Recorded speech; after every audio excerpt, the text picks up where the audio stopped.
लोकसभा निवडणुकीनंतर विधानसभा निवडणुकीचे वारे वाहू लागले आहेत।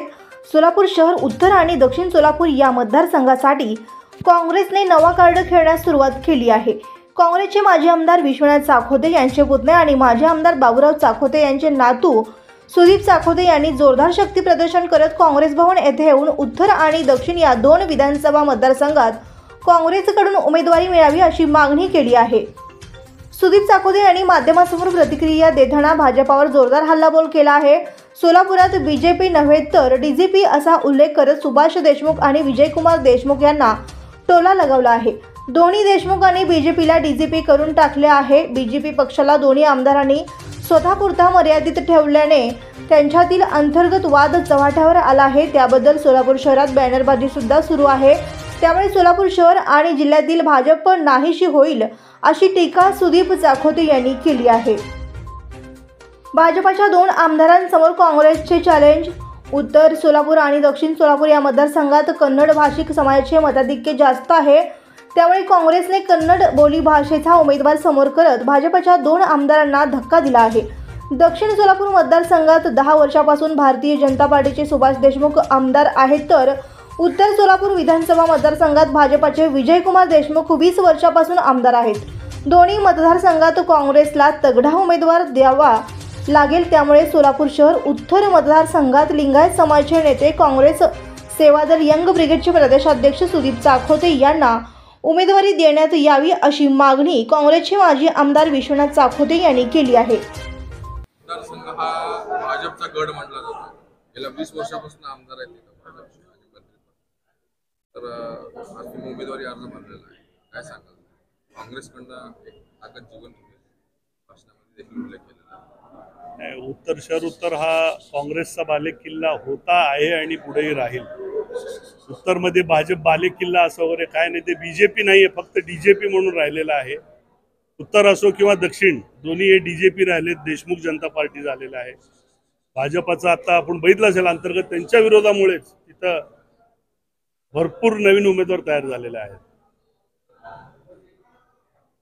तुम्ही दोन मतदारसंघातून तिकीट मागणी केली, दक्षिण आणि उत्तर, नेमकं तुमचं प्राधान्य कुठलं आहे? आता जे पक्षश्रेष्ठी ठरवतील ते आहे। दक्षिणमध्ये आपले शाखा कार्यामुळे भरपूर कार्य झालेले आहेत, तिथं कार्यकर्ते तिथेही आहेत, उत्तरलाही आहे। दोन्ही उमेदवारी आपण ओपन ठेवलेले आहे, कुठं पक्ष जे ठरवतील तिथं आपण लढवायला तयार आहे। दादा, तिथं लिंगायत समाजाचं मताधिक्य जास्त आहे, तर ते एक प्रकारे त्यांची सिद्धेश्वर मंदिराचे मानकरी आहेत आणि लिंगायत समाज आमच्या पाठीशी आहे असं त्यांचं म्हणणं आहे, तर तुमचं काय म्हणणं? नाही, ते गोड गैरसमज आहे। समाजाचं प्रती त्यांनी मानकरी असले असते, इतकं प्रेम असलं असतं तर 20 वर्षाला समाजाप्रती एक स्मशानभूमी तर त्यांनी मिळवून दिलं असतं। अनेक असे मुद्दे आहेत, पालकमंत्री असताना देखील एक स्मशानभूमी आम्हाला तिथं रूपाभावाने सोडून दुसरं स्मशानभूमी नाही आहे लिंगायत समाजाला। लोकांची इतकी गैरसोय होती आहे, त्यामुळं समाजात देखील इतकं प्रचंड नाराजी आहे। माझं 6 ते 8 महिन्यापासून वेगळं सर्वे चालू आहे, बेंगलोरची टीम आहे, हैदराबादची टीम आहे, समाजाचा रोष भरपूर आहे त्यांच्यावर। गेल्या 2 टर्म शहर उत्तर महाविकास आघाडीमध्ये राष्ट्रवादीला सुटलं होतं, दावा कसा आहे? यंदा सुद्धा राष्ट्रवादीने तिथं दावा ठेवलेला आहे। दावा महाविकास आघाडीचं आमचं पक्ष आहे।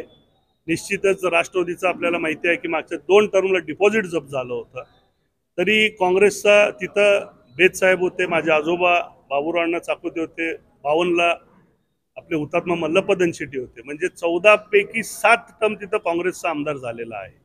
निश्चितच काँग्रेसला आम्ही मागणी करणार आणि कार्यकर्त्यांची एक मोठी फळी तिथं आहे, जे परवाच्या लोकसभेमध्ये म्हणजे पुनर्जीवित झाल्यासारखं झालेलं आहे। 70,000चं लीडमध्ये जे आम्ही 35,000 लीड तोडलेलं आहे, त्यामुळं काँग्रेसला मिळावं असं आम्ही मागणी करणार आहे।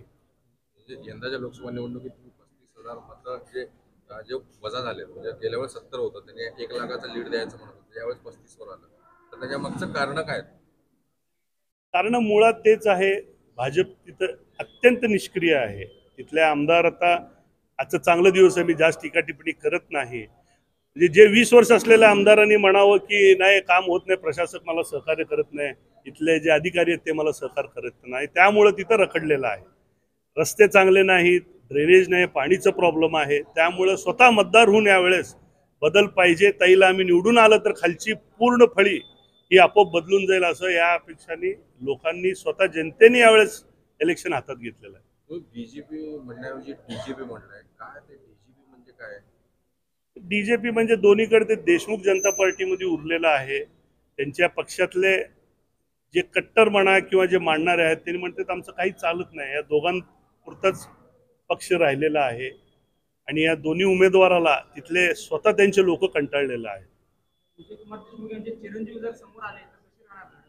कुठे किरण देशमुख जर आले तर कसा होता लढत?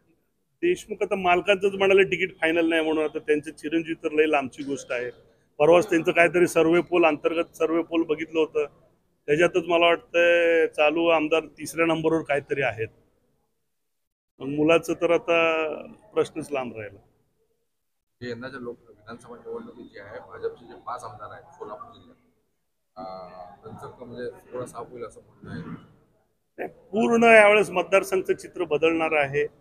ताईंनी ज्या पद्धतीने म्हणजे लोकसभेला हातात घेतलेल्या, निश्चित यावेळेस महाविकासचं मला तर वाटतंय 11 पैकी 10 सोलापूर जिल्ह्यात हे महाविकासचे सीट येणार आहेत.